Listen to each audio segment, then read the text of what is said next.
Attraction de ce match, ce numéro 18, il est camerounais, il s'appelle Alain Viena Osomo et c'est la première fois qu'il débute un match dans la première division belge. Alain Osomo.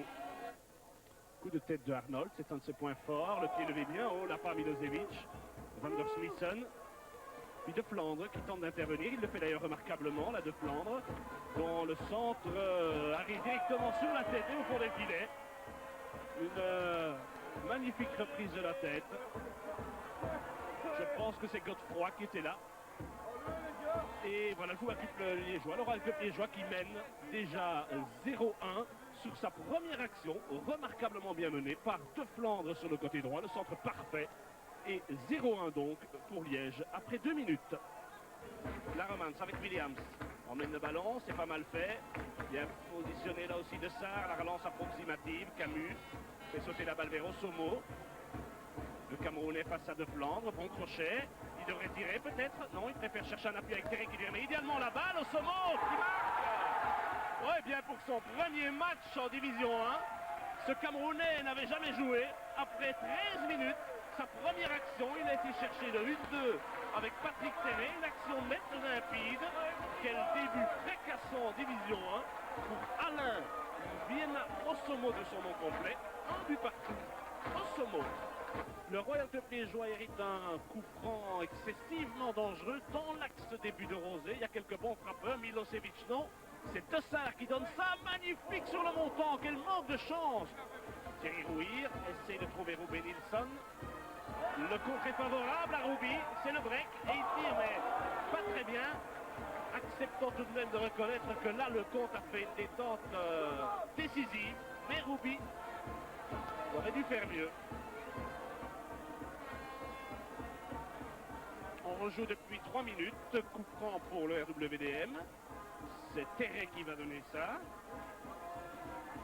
On joue depuis 3 minutes, coup franc pour le RWDM. Terré fait monter la balle vers qui? Bonne déplongeante et but de Daniel Camus.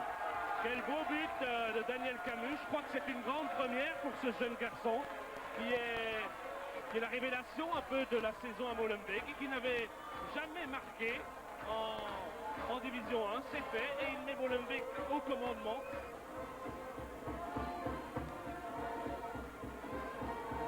Bien fait de Roubaix Nilsson. Là, ils sont en confiance. Les Molenbeekois au sommet vers Williams. Le tir de Williams sur la base du poteau. Ce même poteau qui avait repoussé l'envoi de Sarr en fin de première mi-temps.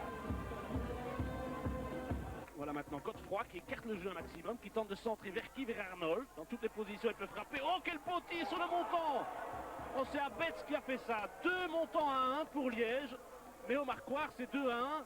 2 buts à 1 pour Molenbeek. Ah, les montants auront joué un rôle considérable dans ce match. Vraiment pas de chance pour Liège.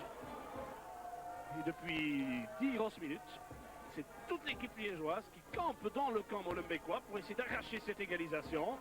Bonne ouverture, McKills qui fait une feinte de frappe. Un bon ballon, la tête d'Arnold et c'est le goal. Et reconnaissons-le, c'est mérité parce que depuis une dizaine de minutes, Liège était vraiment en train de dominer ce match. À Molenbeek, c'était peut-être pas la solution de rester derrière, mais de la tête, comme le premier but. Cette fois, c'est Arnold, l'Australien, qui vient d'inscrire ici son 7e but de la saison. 2 buts partout. Graham, Arnold, il reste moins de 10 minutes à jouer. Voilà les dernières secondes de ce match. Liège aura donc arraché un match nul grâce à sa supériorité dans le jeu aérien. Et on aura eu du droit à des buts, à des occasions. Je pense que le public se sera quand même bien amusé. Pas de vainqueur et le score final, 2 buts partout.